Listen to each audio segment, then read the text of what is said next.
夠鐘亦都夠足夠人數，我哋開。Good afternoon, members. We're formed a quorum. It is also time to start. I call to order our meeting. Today we'll talk about the poverty problem of ethnic minorities. Please invite the appropriate officers to join us.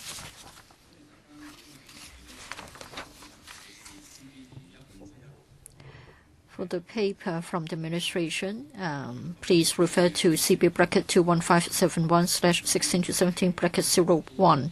We've also got an information note from the Secretariat, FS08/16-17. I would like to welcome Ms. Doris Ho, Head Policy and Project Coordination Unit from the CS4A's private office, as well as a number of colleagues on her team. They are Mr. Esmond Lee, Head of the Working Family and Student Financial Assistance Agency, Ms. Reddy Ng, Principal Economist from the Economic Analysis and Business Facilitation Unit, Mr. Charles Hui, Assistant Commissioner from the Labour Department, and Ms. Fiona Au, Assistant Secretary from the Education Bureau. Welcome, ladies and gentlemen. I give the floor to Ms. Ho. Ms. Mack. Sorry, I missed your hand. I'm just trying to raise my hand to get into the queue to ask questions. All right, thank you. Ms. Ho. If I may start off with a briefing. Yes, please. For this paper, this is to address members' concern about poverty situation of ethnic minorities. Towards the end of 2015, the Commission on Poverty also issued a poverty report on ethnic minorities, covering two parts. First of all, in the year 2011, there was a population consensus. On that basis, we looked at the poverty among the EMs, in particular South Asians.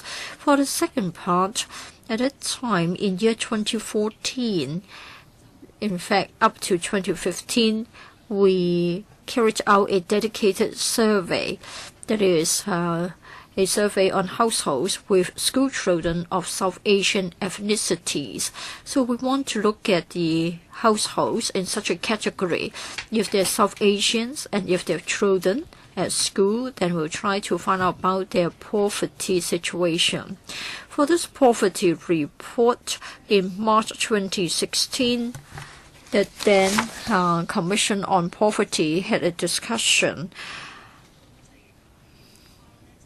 Therefore, we have also attached to our paper a PowerPoint presentation notes used at that time.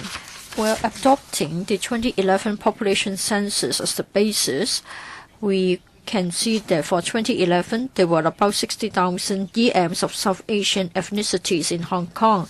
They're mainly Indians, Pakistanis, and Nepalese, and they accounted for 0.9% of the total population at that time. We took into account policy interventions, and then the poverty rate is 22.6%, higher than the overall poverty rate of 15.2%. As to the dedicated survey, that is, we looked at the South Asian households with school children.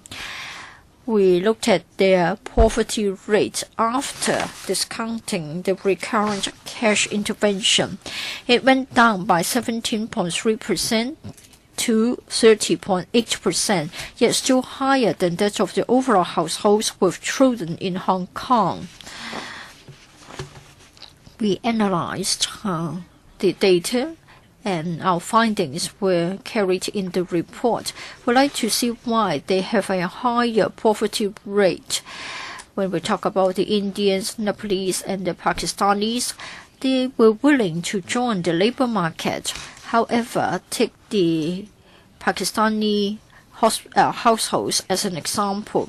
Generally speaking, the households had a larger number of children and the poverty risk was higher. And for the jobs that they had, they were of a lower income class. In February this year, the Census and Statistics Department published preliminary results on the basis of the 2016 census. South Asian's case was also mentioned. For the past 5 years, we could see that their population had gone up to 80,000. As to our next step, the CNS department at the end of the year will update the relevant figures. And we would publish the relevant details pertaining to South Asians, and will also update the poverty rate of the South Asians. For the EM poverty report issued last year,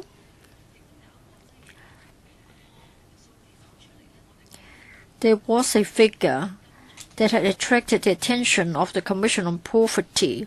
That is, when it comes to access to public services, it appears that the awareness was weak. Would you like to have a glass of water? Thank you, Chair.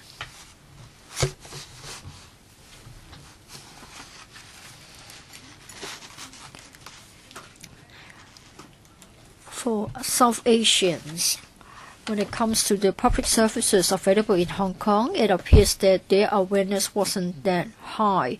Therefore, the COP would like to have a follow-up study. Would like to know why their awareness was at a low level.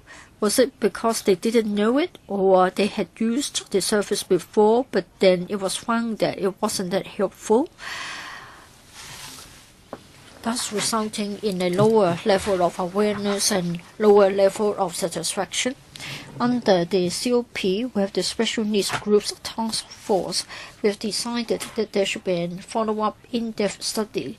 End of last year saw the approval of the embarkment of the study. Hong Kong U Policy 21 was asked to carry out the study on behalf of the government. We'd like to look at the case of the South Asians in relation to the employment services of the Labour Department, for the elderly services and youth services of the Social Welfare Department, and then for the Home Affairs Department, we have support service centers for the EMs, and we've also got interpretation and translation services for the EMs. We are also interested in the training services of the Employees Retraining Board. So we have picked the 4 areas. We would like to find out about their level of awareness as well as degree of satisfaction if they have ever used the service. If not, we would like to know why. Probably in the 3rd quarter of the year, we'll see the completion of the study, and then we can come back to the subcommittee to give you a report. That's the first part. As for the second part, that's about EM applications for low-income working family allowance, LIVA. We saw that as far as their characteristics were concerned, probably the household of the EMs would like to see the head of the household going out to work, but then they have got more family members who are at work. And then for the low-income working family allowance that we launched last year, in fact, it would be of help to South Asian households with children, and a large number of them. Since launching this scheme, we worked very hard. In particular, Mr. Lee's office, we cooperated with NGOs. We went to schools to brief them on the scheme, to encourage them to make applications. End of paragraph 9 has given you the latest figures concerning the number of applications from EMs. For the low-income working family allowance, the government is making preparations for a policy review, and then we will certainly cover EM households who have applied for LIVA and want to know to what extent the allowance has been helpful, and we want to know whether there has been an impact on the number of working hours after receiving the LIVA. So the administration will be working on a review. Besides, I would like to turn to another area of follow-up work. Ms. Wang Pik-wan mentioned in her letter that ethnic minorities and also new arrivals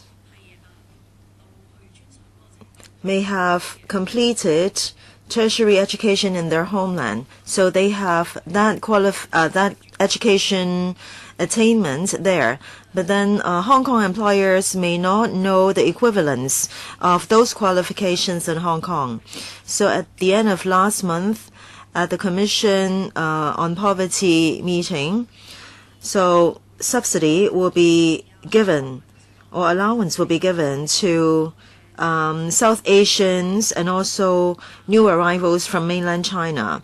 If they have attained qualifications outside Hong Kong and they want to apply for qualification assessment, then they can go to Hong Kong Council for accreditation of academic and vocational qualifications, and application fee will be around 2,000 odd. But if they come from low-income families, we will offer a small amount of subsidy. This is a small step so that they can get service for qualification assessment, and then they can enjoy upward mobility. They can find jobs that are comparable or suitable given their qualification attainments. Concerning employment assistance and service, I understand that at this subcommittee in the previous meetings, this point was discussed. So just to update members with a piece of information, under the Labor Department, there is an Employment Services Ambassador Program, under which trainees of the Youth Employment and Training Program can go to job centers and serve as ESAs. Last month, in the West Kowloon, or Kowloon West Job Center, and also the one in Tin Shui Wai, the Labor Department has employed one employment assistant proficient in EM languages, hoping that this employment assistant can help the EM at these job centers. And it is hoped that more personalized or customized services can be provided for them. Thank you. Now, there'll be 5 minutes. First, Ms. McMay-Kun, Chairman, I have 2 questions. First, from the paper, we learned that EMs, especially the South Asians, have relatively higher unemployment rates. So how can we help them seek jobs? This is important. Now, after discussing for so long, in May, there will be translation and interpretation service at the Kowloon West Job Center. Since May, were there more people using this service, and what kind of publicity has been done for this service?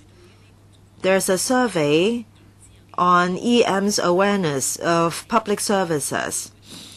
As said many times at this subcommittee, and also as mentioned by the concerned groups in different districts, these EMs have low awareness of these public services. They are not aware that there are these services. So what kind of publicity has been done?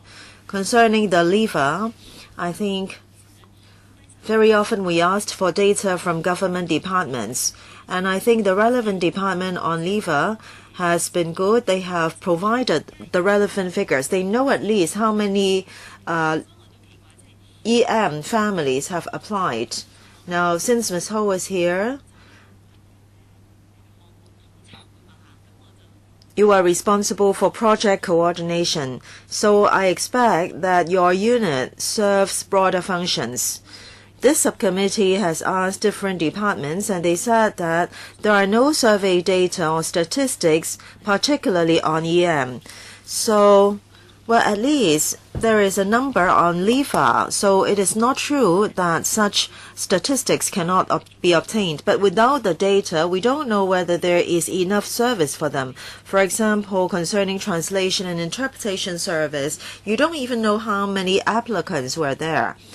Now, the hospital authority said that they provided more than 10,000 interpretation services for a year, but we don't know how many EMs had sought consultation at the hospital, so we don't know whether the service is sufficient.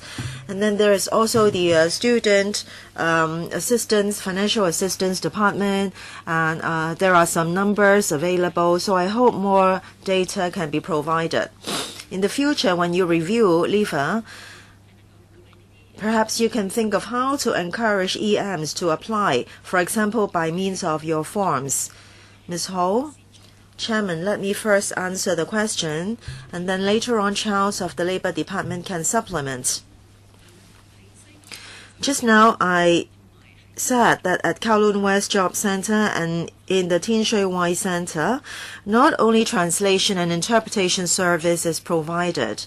Now whenever EMs go to Labour Department Job Centre, translation and interpretation service is available because in the HAB, there's a Cheers Center for EMs, and Cheers offers interpretation and translation to EMs seeking service.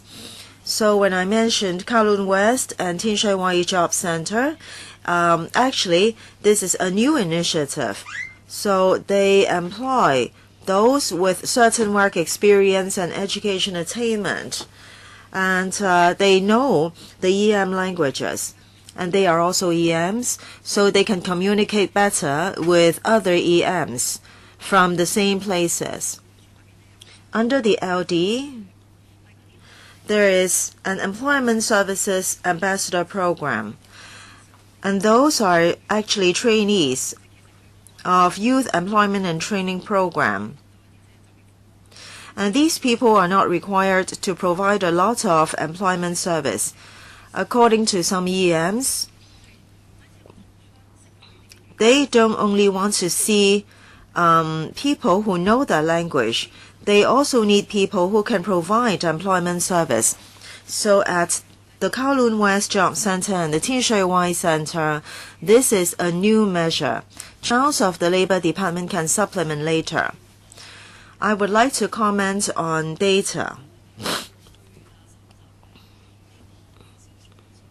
In order to gather information on EMs, there are difficulties. In the 2016 census in Hong Kong, there are 7.3 odd million people, and there are only 80,000 EMs.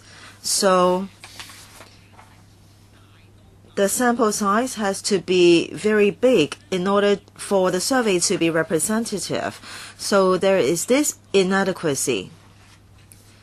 When we prepared the report on poverty of EMs in 2014-15, we did a thematic survey. We went to schools and asked the EM school children, and through them we contacted their families to gather information.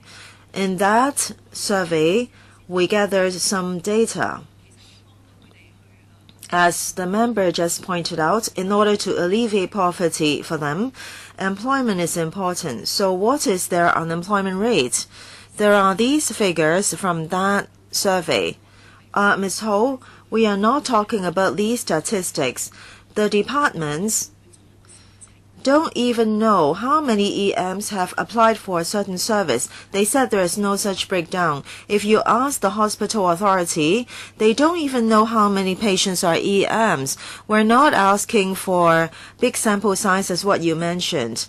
It's just that the government departments do not keep a breakdown. Because of time constraints, we will ask Ms. Ho to elaborate later. For other departments, they gave a lot of excuse on not having data, unlike the department working on LIFA. So Charles of Labour Department can also supplement later. Next, Mr. Poon. Thank you, Chairman. There are 27,000 EMs who are within the poor category, and there are 14,000 South Asians who are poor. I think they are mainly Pakistanis. Their household size is big. There are a lot of children, and they take up very elementary jobs, earning low income.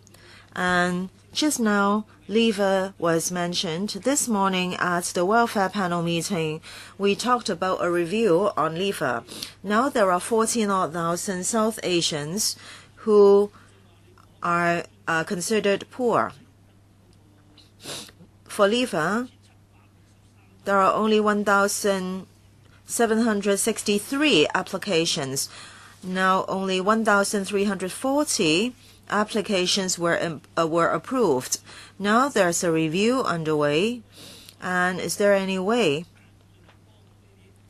to help these EMs, these poor EMs, in applying for lever? Now, you asked for NGOs to do the work. In fact, it's not easy for EMs to apply for lever. Even Hong Kong residents applying for lever, well, the actual data fall short of expectation because the process is complicated. Para 11 of the paper states that employment is the best route out of poverty. And you are going to launch a community care fund assistance program to subsidize South Asians with post-secondary education qualification. You want to help them to get qualification assessment at Hong Kong CAA. And there is a 3-year program which is expected to benefit 3,000 persons. Now for this qualification assessment, well, is HKCAA going to adopt the Hong Kong standard? And what will be the equivalence of qualifications? And how are you going to handle the payment or disbursements? Thank you. Mr. Lee. Thank you, Chairman. In 2015 November, when we started to publicize the lever scheme, one of the focuses is EMs. We are working with NGOs, especially those NGOs helping EMs, to conduct briefings. And there are some advisory committees under HAD. Through them, we gave briefings to EM representatives. We have got to know some EM representatives, and they suggested that we can attend religious activities. So before and after the ceremonies, we can give briefings to EMs, and we have done so. In April 2014, on Saturdays and Sundays and outside working hours, for example, during evenings, in all 18 districts, we conducted briefings. Some NGOs may tell us that there are 4 to 5 EM families who would like to get more information, and we were willing to send colleagues to give them information. Now there are 1,700 odd applications. We have completed 1,592 cases. So in other words, we have done a lot of hard work. We talked to NGOs that if they have identified some new service targets, they can contact us anytime. We are willing to continue to do the work. Besides, starting September last year, we adopted new channels to do outreach. For example, we go to government, department, office, lobbies. Sometimes when residents get other services, then they can come into contact with us. And then in Lok Fu Service Center, in the public housing application center, every day we man a counter there to give explanation to those who are interested to apply for the scheme. So we continue all these work Okay, concerning education, who can elaborate? Ms. Ong, thank you. I'll be brief about accreditation. Well, the applicant would only need to present the qualification of the highest attainment. In between, he may have attended some other courses, and such information can be forwarded to the Council for accreditation of academic and vocational qualifications. The Council will check the equivalent standards on our own framework scheme. Now, it would require $2,450. The applicant does not have to pay for it. Initially speaking, we are targeting at 3,000 applicants. This is because every year the Council received this number of applications. If more are interested, we can always go back to the Community Care Fund to get more subsidies. We can come back to this question later on when we have time. Mr. Shiu, I'm grateful to the administration. Seldom have I done so. I'm grateful to the administration for coming up with such a report. The administration has analyzed the situation of the EMs.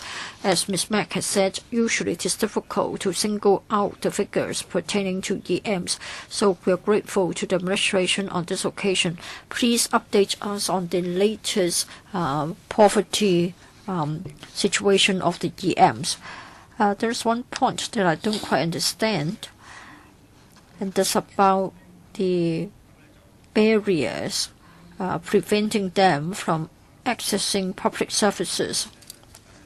It is said that 84.5% of the interviewees have never used the service and have never encountered difficulties.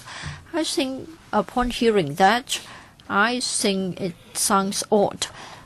Never use it and never need it are two very different things. For those who have never used the service, they have never used the service, but still they may have encountered a lot of difficulties, though they have never used the service. So it's a bit odd to lump the two together. I think it is problematic to have both grouped into one item because the nature is very different. But still, I just want to point out that, and it is not anything new, for public services, as a result of the language barrier or lack of interpretation service, such public services are not accessible to the EMs. I come from the welfare sector. I have to admit that in my sector, we do have many service centers. Probably they may have some leaflets available for picking up, but then it is indeed difficult to come into contact with the EMs and communicate with them. So I hope and I think that different departments need to look into the matter. 15.5% of the EMs have encountered difficulties. Half of them have used public services without the assistance of interpreters. So you can see from this figure that just a handful of EMs have benefited from government services. Would like to give a reply? Ms. Ho. Thank you, Chair. Thank you, Member, for his questions. Indeed, we will update the figures concerning EM in poverty. End of this year, we will get an update from the Census and Statistics Department in relation to the size of the EM population, and then we will update the poverty situation of the EMs. Mr. Shiu referred to the difficulty concerning interpreters. You said that it appears that never use it and never need it are two different categories. In future, if we have the opportunity to carry out a similar survey, we will certainly pay attention to the concern you raised. And then for interpretation service, we are fully aware of this point. Sometimes an ethnic minority person may not be making great use of public services, and it may have a lot to do with the language barrier. As I have said, end of 2015 saw the publication of a report, and what we have done as a follow-up action is to get a university and think tank to find out for us about the level of satisfaction of interpretation service on the part of the EMs. Allow me to take this opportunity to say the following. Now, we have got more and more South Asians being born in Hong Kong. It appears that language as a barrier is something that is improving. Like we have talked to the LD, and since January this year, there are certain figures available. We've been told that in January, about 700 EMs went to their office trying to get information about employment services. Among them, if I remember correctly, only 11 needed interpretation service. So you can see that the proportion isn't a high one. It is a sign that more and more EMs are able to integrate into the local culture, and they have a basic competency level of Cantonese, and they can basically communicate with our local people. Dr. Fernando Zhang. Well, for the figures presented by the administration, if I may refer you to page 11 of the PowerPoint, there were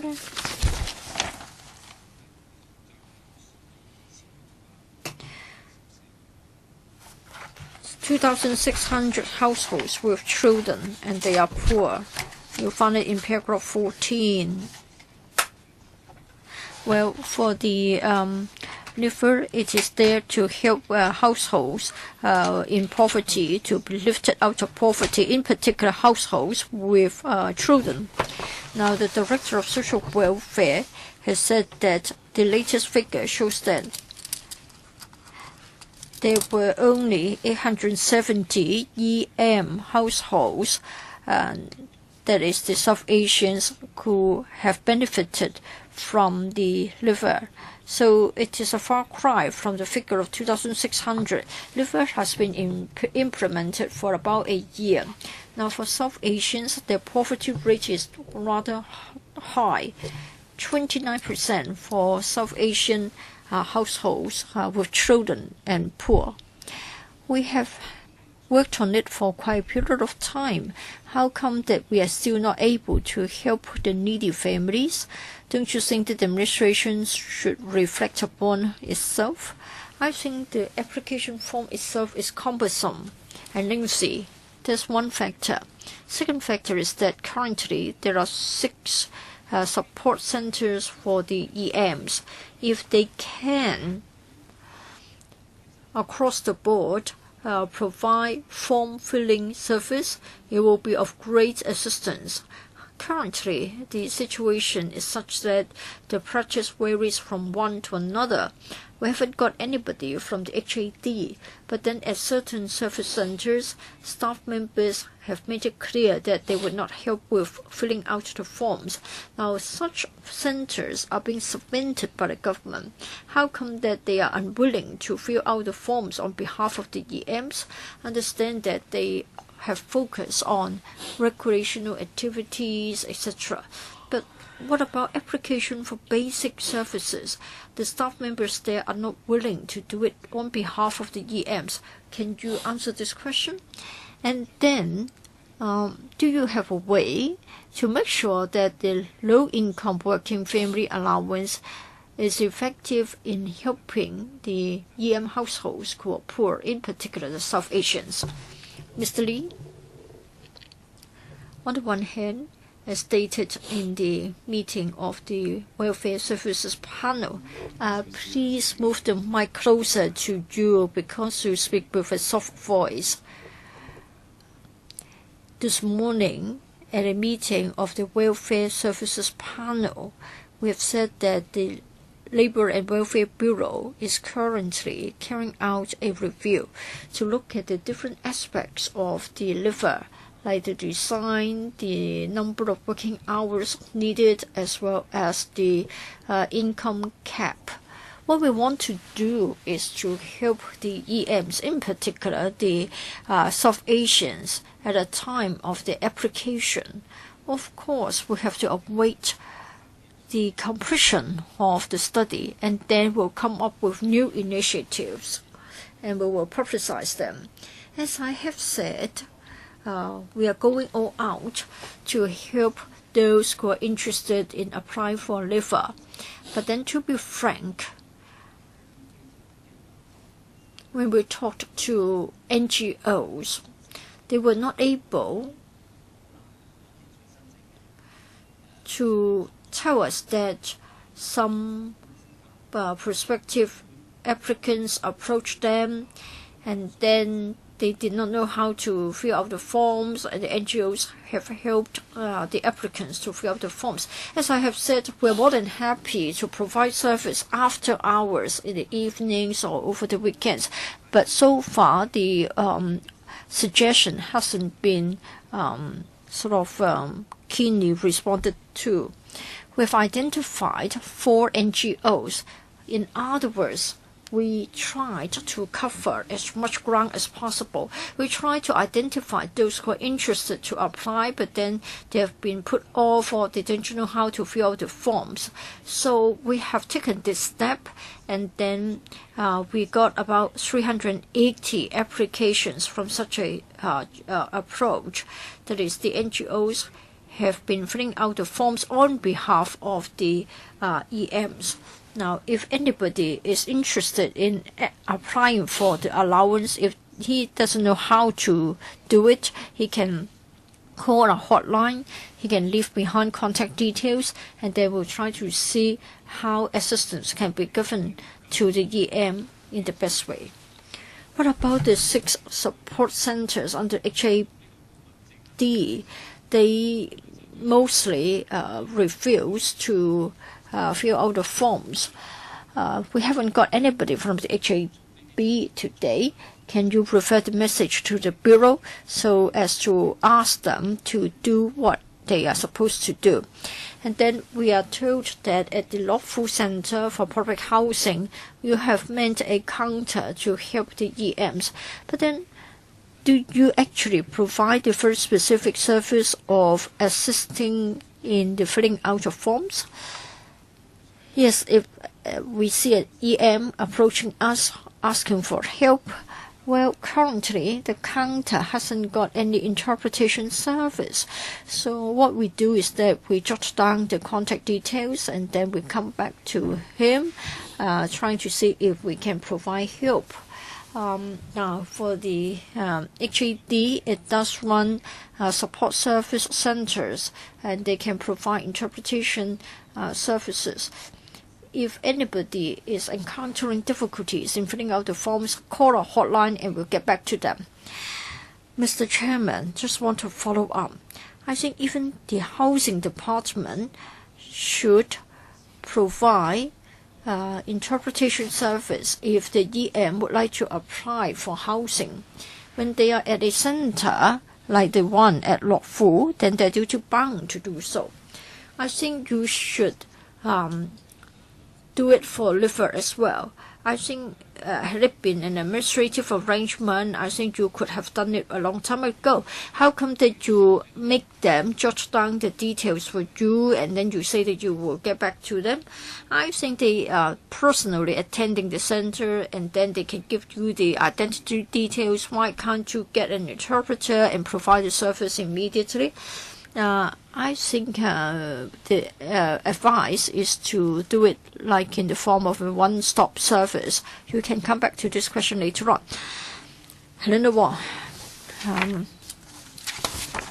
Paragraph 11 of the paper. Last time I talked about the overseas qualifications. Now you're saying that the CCF can help them and they can have their qualifications assessed. I want to know about the amount of subsidy to be given, $2,000 per person. Who can answer this question? $2,540, covering everything concerning the application. They don't have to come up with any money. 100% subsidized, right? Have you put down a ceiling on the number of applicants? 3,000 for the time being. If more come forward, we can go back to the CCF for more money. Next, concerning EM's employment, Para 12 states that there is an Employment Services Ambassador program. We know that it is a pilot scheme. So, has it completed the pilot stage? Some EMs said that there is only a short period of time for this scheme. It's only 6 months or 1 year. After that, they can no longer be the ambassadors. Well, can this become a permanent program?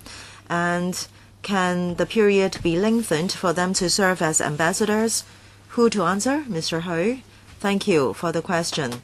Concerning this ambassador program, there are two objectives. First, those staff who know EM languages can help us take up reception work, and they can also teach EMs to use our service at the center. That's one goal. The second goal is, we know that some EM youths find it difficult to seek jobs, especially when they do not have work experience and they don't understand much about the employment culture in Hong Kong. So, through the youth employment training program, we have employed these people and give them a 6-month period for them to get on-the-job training. After that, then they can seek jobs in the open market. Based on our past experience, now we have already completed 4 batches of ambassadors. For the 5th batch, it has just ended. For the first 4 batches, those who have completed this ambassador program, they have got already 6 months on-the-job training, and they were all able to seek jobs. So this program is effective. In the past, it's only a pilot scheme. Now we will continue it as a permanent program. So it has been changed into a permanent program, yes. Then for those ambassadors who help interpretation at the Labor Department, is that also a permanent scheme, Mr. Hui? Thank you, Chairman. Thank you, Member. At the Labor Department, we use the interpretation service of cheers under HAB. Then in other words, there won't be youth ambassador anymore. We continue to employ them, but they do not mainly provide interpretation service. They help us receive the EMs. They know how to speak EM language, so they can communicate directly with the EMs and teach them how to use our service. In May this year, we have employed 2 people who are on permanent basis. They are not ambassadors, and they are not here to receive training. Last month, we employed 2. So we asked them to try to work in the 2 job centers. So they offer employment services to EMs. Apart from teaching EMs to use our service, these newly employed employment assistants will work with experienced officers to offer job matching service. Okay, Chairman, I hope all these work can continue so that EM youths will have job opportunities. Now, I want to follow up. In this paper, there's no mention on EM women with children at home. No measures are there to enhance the labor participation rate. If you consider the Pakistani women with children, their labor participation rate is only 4%, and on average, the household size is 5. Many EM women said they would like to find jobs. So I want to know whether there are any measures to help these EM women so that they can leave poverty. Who can answer? Thank you, Chairman. Mr. Hui. The Labor Department understands that there are women who would like to seek jobs. On one hand, they have to take care of their families. On the other hand, they want to work. So there are part-time employments starting from 2015. For those who would like to work on a part-time basis, we offer special service and enhanced service. For example, we organize large-scale, district-based employment sessions for part-time openings. And there are also some websites on these. For the part-time employments, they particularly for the EM women, so that the EM women know that there are these part-time opportunities. Thank you, Chairman. All part-time jobs can be applied for by everyone. But of course, especially for service-type openings, well, in other words, if they are for all races, then they may not be able to understand. Is publicity in Cantonese? Well, some part-time jobs require Cantonese, some not. Chairman, I think that the publicity needs to be in language that they understand. Some EM women just want to take up dishwashing jobs, and in the market there are these openings. So these EM women may not be able to find the openings. So just now I asked about the youth ambassadors. Well, we need to make sure that they can communicate.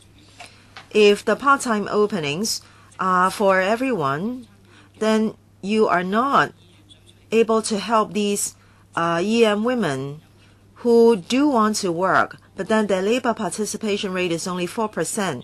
There must be tailor-made openings for them. Otherwise, you can't help them. Okay, points made. Mr. Kwok is not here. Miss Claudia Mo. Oh, I had not expected that it would be my turn right away. Referring to EOC's submission, they said that education and employment are the ultimate strategies to alleviate poverty. So these people must be given equal opportunities. Concerning language, I hope Ms. Ho, Head Policy and Project Coordination Unit, well, you will continue to be in this position, right, in the next term of government? You don't know? Today, many government officials work on the economic matters. At the end of the day, economy is about humanity.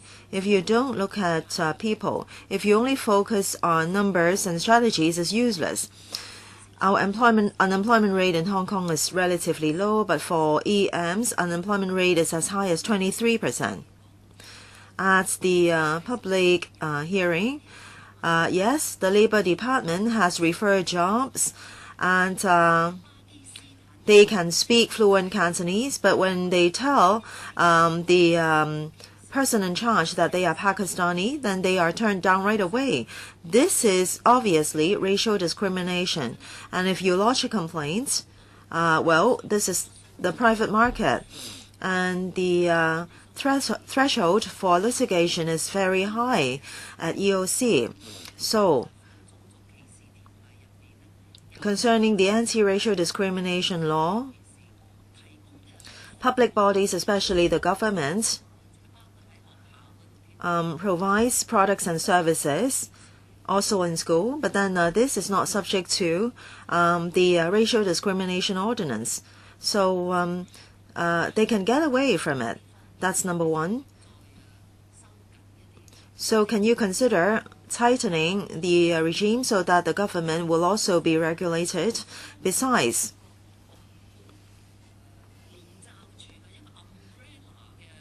can there be an umbrella organizational structure providing interpretation and translation service for the EMs so as to eliminate the language barrier? Ms. Ho. Thank you, Chairman. Thank you, Member, for the questions. As the member said, even though now the government is not within the scope of regulation of the law. When the government provides services to EMs, especially the South Asians, in the past few years, I dare not say that we are up to 100%, but in the past few years, after knowing their needs, we have been introducing improvement, hoping to help them. Member is very concerned about translation and interpretation service. Now, under the HAD, there is a support center for EMs. Chairman, sorry, this is repetition. We are familiar with all these. Okay, the HAD, the hospital authority, the hospitals provide interpretation and translation. There is also such service on the community level. But I'm asking for an umbrella structure for that. Now, you may say that there is such service in hospitals, but you are asking for the doctor to wait 2 hours, but sometimes the case is an emergency. So you cannot ask the hospital authority to set up a translation unit. The hospital authority is responsible for health care, not language. So I think the government needs to do this. So Ms. Ho, well, I hope you will continue to stay in the government, and I hope that you can put forth this request to the new government. You may say that there are such services right now. We all know that. What about my second question? Your second question is the racial discrimination ordinance. Should the government take the lead to tighten your work? I think you are at least more honest than the Undersecretary. Last time he argued with me. He said that the racial discrimination ordinance is binding on the government as well. Well, please read very carefully all the details. And do not argue for the sake of arguing. Do you agree that there is that trend, Ms. Ho? Chairman, I will pass on your view to the relevant bureau. Okay. Before the second round by Dr. Fernando Chang, Ms. McMahon is not here. She wants some information. Starting from May 2017, there are those 2 full-timers. As stated in para 13, has there been improvement? Has there been increase in the number of users? Secondly, why is it that it's so difficult to get information and numbers on EMs from other departments? Some specific figures are available on LEVA.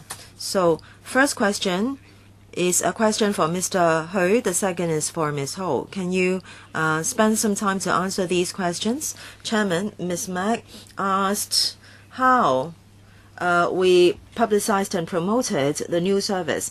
Last month, we recruited 2. One reported for duty at the beginning of the 1 month, one in the middle of the month. But we so far cannot give any update because it has been less than 1 month after they assumed duty. Concerning employment service for EMs, well, we do have a leaflet for the EMs on employment services. It is translated into 6 EM languages, and then at government departments, and also in different, for example, grocery stores and shops frequented by EMs, and also religious venues, NGOs serving EMs, schools, religious bodies. We did promotion and publicity. We also uploaded the information online. There are radio programs for EM, so these are also channels of our publicity and promotion. As regards use volume, for EMs using our employment services at job centers is more or less the same as locals. In 2016, for EMs, for South Asians job seekers, they accounted for 1.1% in 2016. it is more or less the same as the percentage of South Asians over our total population. In the by-census in 2016, the proportion is also 1.1%. So South Asians using our service is in more or less the same percentage as other residents. In 2015, 1%, more or less the same. Ms. Ho, why was it that other government departments said that it was difficult to gather the data on EMs? Why, in the case of poverty elevation, you are able to get the specific data? I think just now Ms. Mack was interested in the interpretation service needed by the EMs within the context of the hospital authority. We'll talk to the hospital authority to see whether we can get more data. Well, in the past, we used to get this explanation from the government, saying that they wouldn't want to highlight the ethnicity, fearing that it would be amounting to discrimination. Well, of course, if you say that this may be a ground of discrimination, you can argue that asking for the gender of the applicant would also be discriminatory. However, we believe that by gathering the data, the government can know better what is needed and what is in shortage. So please don't use this as a pretext. If this can be achieved in the case of the liver, I don't think other departments can use the same excuse and refuse to give us the data. Second round. Fernando Chair, we have got ample time, so you still have 5 minutes. Thank you, Chair. I want to ask about employment. Just now, the Labour Department told us that for the EM job seekers, they are counted for the same percentage like their share in the total population. So it seems that you are complacent. We are all aware that the unemployment among EMs is higher and their poverty rate is higher. In other words, they have a stronger need for job seeking vis-a-vis the total population. So when you say that they accounted for 1.1% of the total job seekers, and you think that there is no need to be concerned. Now, for the EM job seekers, as well as EMs who are lifted out of poverty as a result of employment, I don't think we can simply do this by putting up a counter or providing interpretation service when needed, or you say that you have got 2 regular posts who are employment assistants and you think that that's it. Different ethnicities have different characteristics. As Ms. Ho has said, more and more of them have been born in Hong Kong, and language may no longer be a barrier. But then I don't think we can generalize. For many EMs, take the Pakistanis as an example, I think they have this tendency to go back to their homeland to get married. And so, for the spouses that come to Hong Kong, usually they don't speak our local language. As to whether they can go out to work and whether their culture encourages them to go to work, that's a separate issue. Even if they can work, they still encounter many language barriers and cultural differences. For the Nepalese and the Pakistanis, many of them have entered the construction industry, but then they are only getting a very poor rate, and this is different from other workers, and it is very much a casual job because of the subcontracting.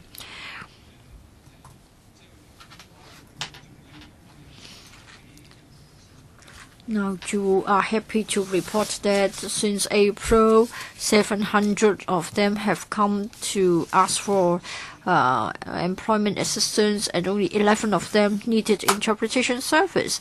So it appears that you are saying that there's no need for interpreters, and you can even reduce the scale of the service. I think you have made such remarks out of ignorance, and you are adopting an extremely passive approach when it comes to the EMs who have their unique cultural and language backgrounds, and they have some special needs. This isn't quite the attitude that we welcome.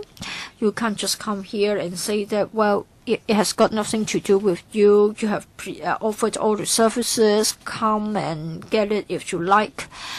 Well, what we have seen is that when compared with the general population, they have a higher poverty rate.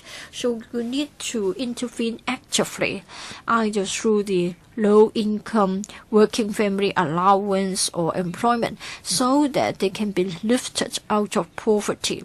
Today, I don't get it from you. I don't think it is your attitude. Now, the Labor Department has always been passive. But what about the CS4A's office? What about the Labor and Welfare Bureau? What about the support service centers under HAD? I think you need to be proactive. You need to have a coordinated service for job seekers. So for the EMs in Hong Kong, they may only accounts for 1 to 2% of our total population. But then when there is such a need, I think you should have put in more efforts. You can't just be shirking your responsibility. Who can answer this question? Why can't you be more proactive? Yes, Mr. Hui, you volunteered. The Labor Department has already said that when it comes to publicity of our service, we have printed leaflets, we've uploaded the information onto our internet website. So we've been taking a proactive approach in coming into contact with the EMs. Other than leaflets in the EM languages, we've also been visiting the places where they frequent, like the religious venues, and we go together with the 2 EM employment assistants. So we approach the EM communities.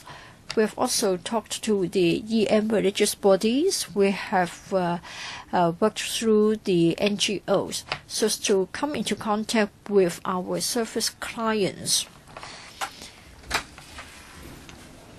The Honourable Member talked about the use of interpretation service. If I may update the information, Ms. Ho gave you the figures for the first 4 months. In May, we have 1,072 EMs at our job centres. Whenever an EM comes to our service centre, we take the initiative to walk up to him or her. We ask if interpretation service is needed. We've also put up a poster advertising the service. We've also got a leaflet in the 7 EM languages. It's a 1-page leaflet telling them that they may ask for the interpreter's service, so they can read the leaflet and they can put a tick in the box, hand it back to us, and we can provide the service. So 1,072 EMs came, and 11 indicated that they needed interpretation service, and instantly we arranged for interpreters.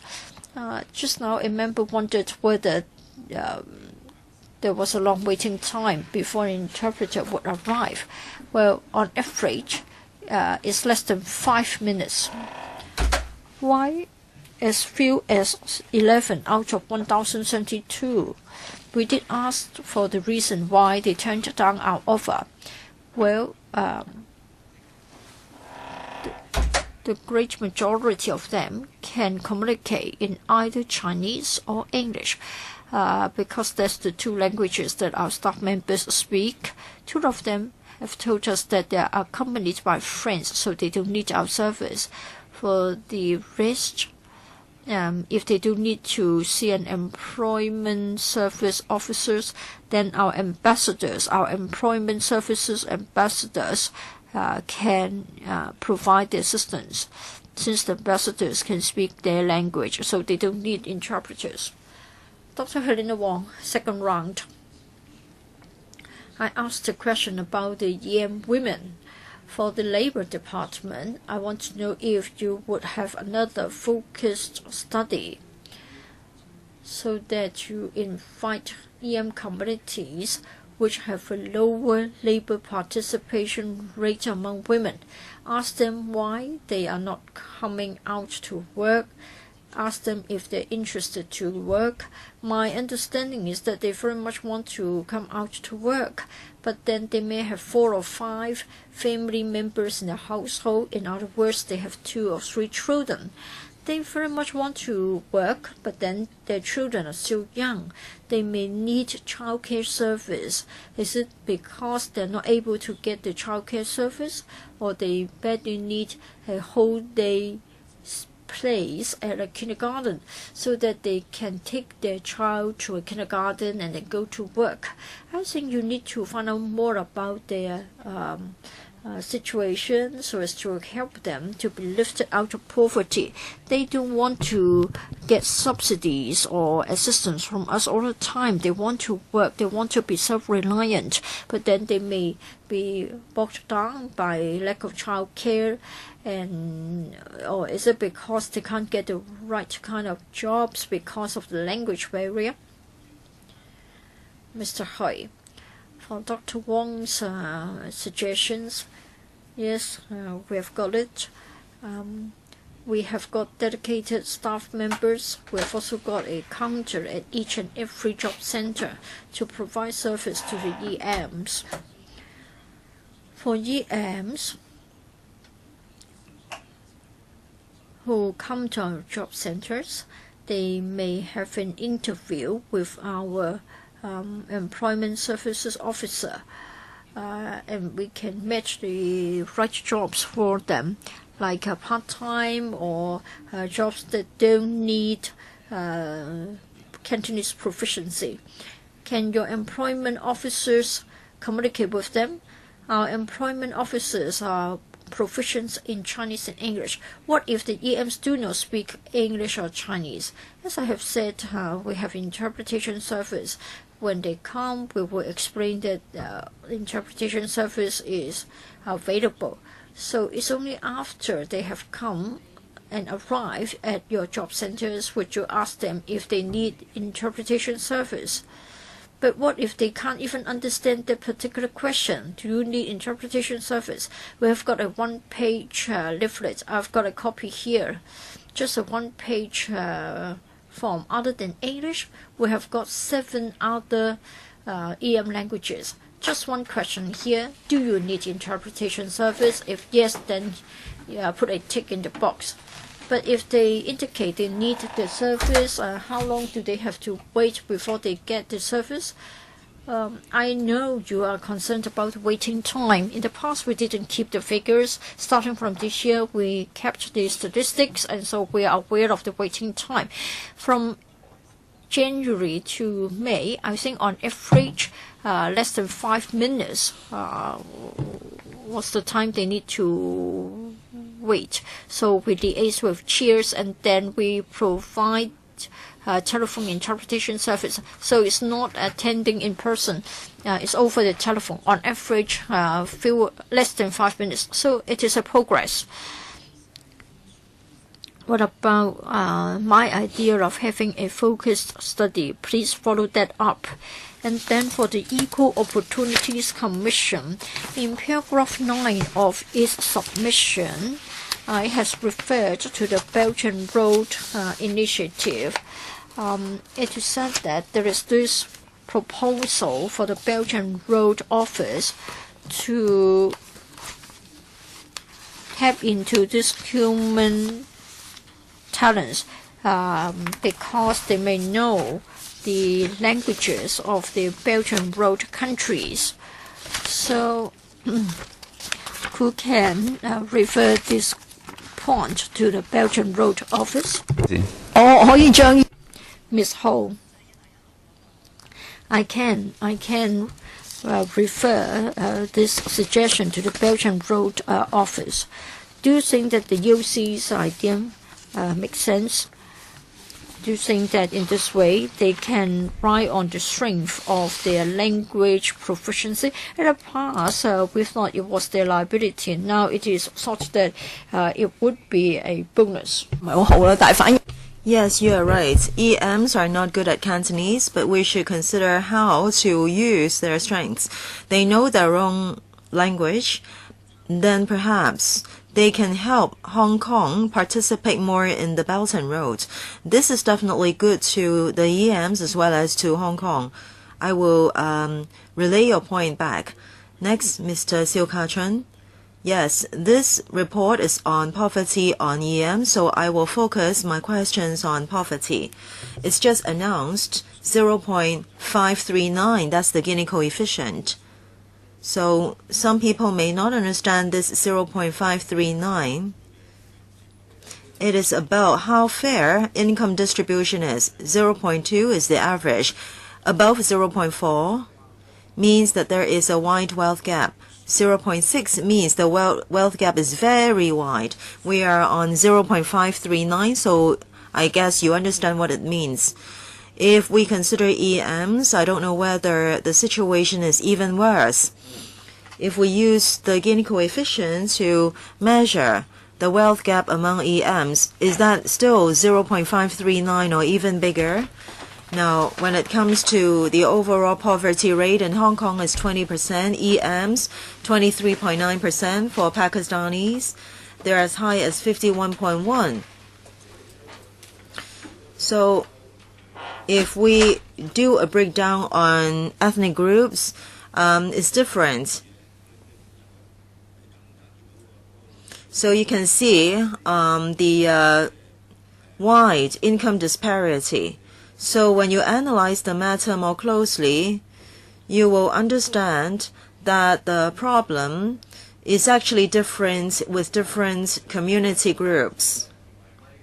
When it comes to EM's poverty, well, does the Hong Kong government have any index or indicator to alleviate poverty?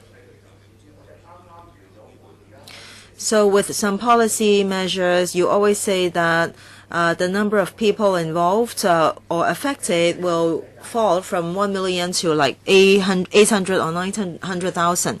So first, do you have a target on poverty alleviation? And what is your target on the welfare arrangements?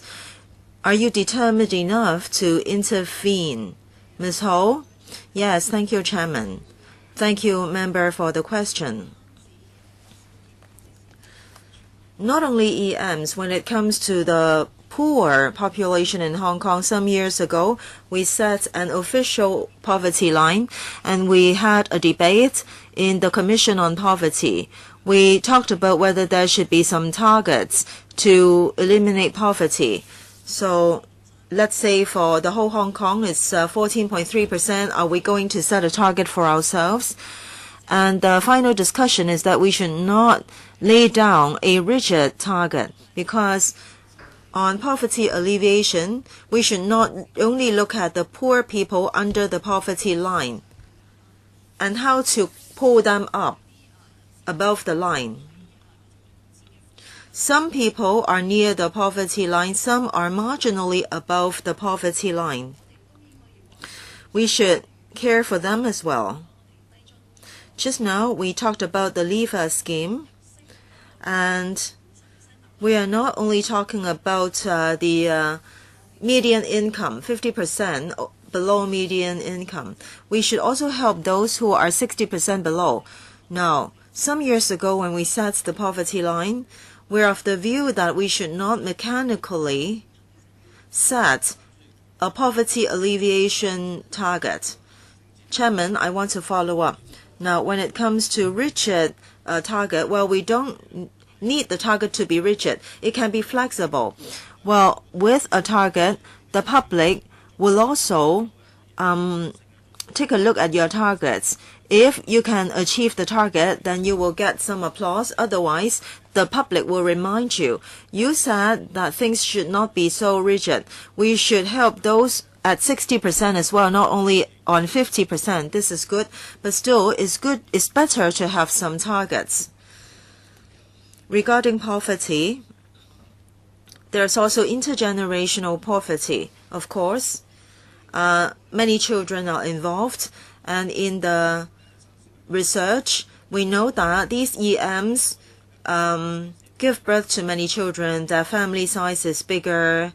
The bigger their families are, the bigger the risk of poverty. So when it comes to EM's poverty, is family size also one of the variables that you need to consider some or come up with some appropriate measures? These research findings are good. At least when we intervene, we know that there will be different layers for intervention. Thank you, Ms. Ho. Thank you, Chairman. Thank you, Member, for the question. Yes, I agree that intergenerational poverty is worth our attention among EMs. There are two areas of policies. One, education. I won't say too much because in previous meetings you spent a lot of time on education. In 2014-15, in primary and secondary schools, we used Chinese. We adopted Chinese in the learning structure.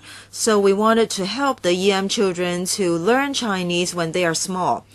And in the coming September, we will have free kindergarten education. So in kindergartens, for kindergartens who admit many EM children, they will be given more resources. That's about education. And when LEVA is introduced, well, it is mainly for intergenerational poverty. For the Pakistani households, if there are many children, if their fathers work, and if they can meet the working hours and income requirements every month, they can get like $400 or $800 based on the number of children. So we hope that this can help the EM households with many children. Because of time constraints, Ms. Claudia Mo, second round. There are many reasons behind poverty, but one reason is that EMs in Hong Kong are not receiving equal opportunities. And one big reason is that there is racial discrimination. This society is really hypocritical. Many government departments said that they do not do a breakdown on racial backgrounds because they don't want to discriminate. So that's why there are no data. So they seem to be genuine. But on the other hand, you may still remember in June 2014, there is a Hong Kong white paper in Beijing. And they always refer to the very great motherland, the great Chinese nation. Now, if I am Nepali or Pakistani, then I won't feel good. Now, 3 or 4, 5 generations of my family have been in Hong Kong, and you don't treat me as your people. So we are talking about this matter. All government departments have given undertaking. You said you wanted to improve your work. You referred to the Belt and Road. This is even more hypocritical.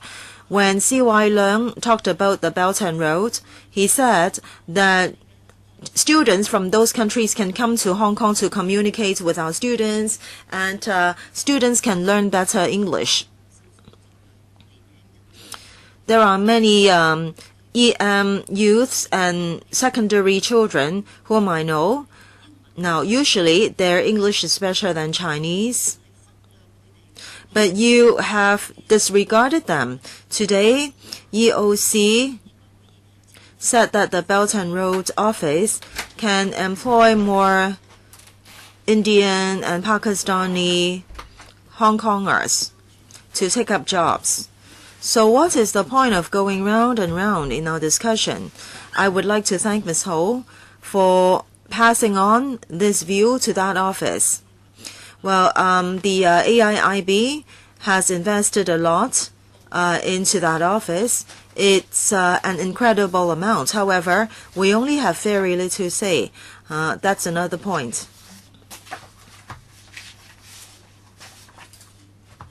Employment is the best solution for them. Well, in the past, there was a public hearing on employment of EMs, and people were really very unhappy and upset. Well, 5 minutes perhaps on the front line may be helpful. Well, there are many frontline civil servants who are passionate to serve people. At the same time, there is still the traditional service attitude. Well, of course, I won't use the offending terms. Some people may find it a big trouble when they receive these calls. Now, I think you need to do more internal training and give some warnings. If you are complained only once, you will lose your job. Please do not insult other ethnic groups. They don't know how to complain. There's no use to complain. We're government departments. Our products and services are not covered by the racial discrimination ordinance. Well, even at the end of the day, the employer has discriminated against EMs. Maybe an EM woman wanted to get a job in a tea cafe to wash dish. We know that it's difficult to prosecute because at the end of the day, it is just a waste of time and money.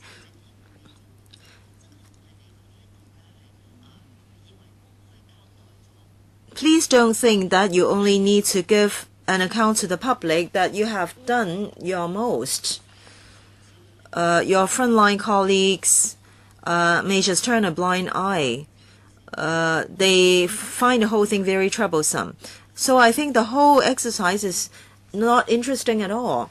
Can you train your frontline staff in a better way? We don't want to get further complaints on EMs being insulted. Okay, it seems that we are going round and round on the same issue, but with the hard work and our attention, at least in the Labor Department in May, there are 2 permanent employment assistants. And in terms of translation and interpretation service, well, 5 minutes is not long. This is an improvement. Of course, we cannot eliminate all discrimination right away, but at least we should continue to work hard. Third round, Dr. Fernando Zhang. Thank you, Chairman. Just now, Ms. Ho said that there is no hard target, but then in the social welfare sector, there are many hard targets. For our organizations, there is always the service and subvention agreement, and there is always a head count and also a count of the number of sessions, service sessions. Things are very clear. So you cannot go short even by one. So the government said that things must be evidence-based. There must be evidence and data as basis to formulate policies and also to allocate resources. Okay, we do have a poverty line. The government has done some analysis.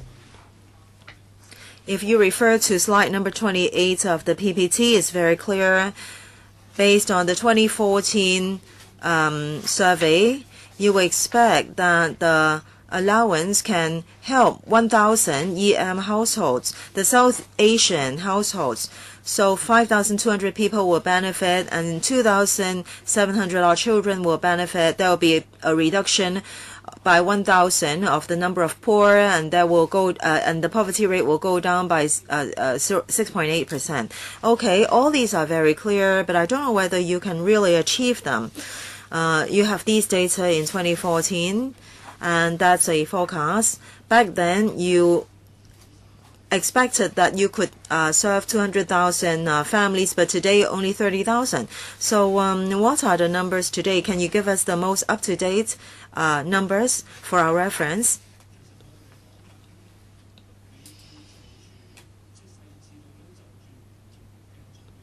For different ethnic groups, the strategies may be different. Our Secretariat has done a detailed analysis. We have done a study on poverty of EMs, and it is only desktop studies using existing data. For Pakistani, 80% of their households are 5 people or more. And concerning their poverty, it's related to their female labor participation rate, which is very low. Don't you think that you can come up with strategies to help them? Do we have any service that can target at such a need so as to help the women to go into the labor market? Do we have childcare service for them? What about publicity, training and education for them? No, we haven't got anything. For the Nepalese community, the size of the household is smaller, relatively speaking. But then there is this characteristic. Usually, on average, they've got more than one household family member working. But then the income level is very low. 2/3 of them live in private buildings. Perhaps they have to pay a lot of money towards their rental expenditure, and they have low-income jobs. Maybe you should provide training to them so that they can move up the employment ladder. Or is it because they are suffering from institutional discrimination, and so they cannot get promotion, they don't get a pay rise?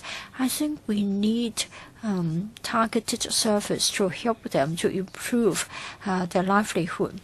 Now, generally, the government would come and say that you have got this number of attendances or the overall quantity of services. We have also said that you haven't got a hard and fast target.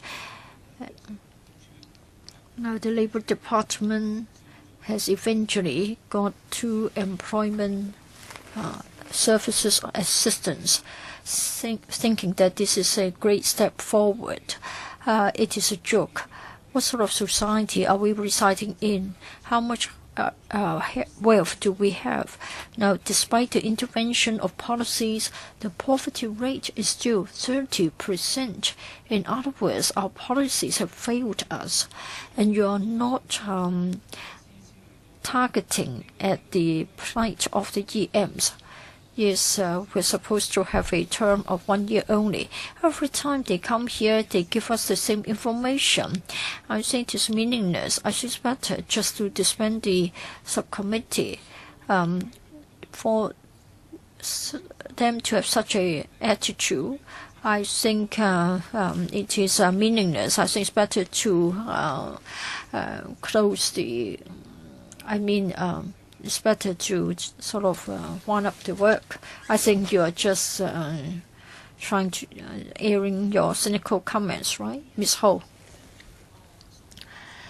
When we looked at the figures pertaining to EMs, we have been very focused.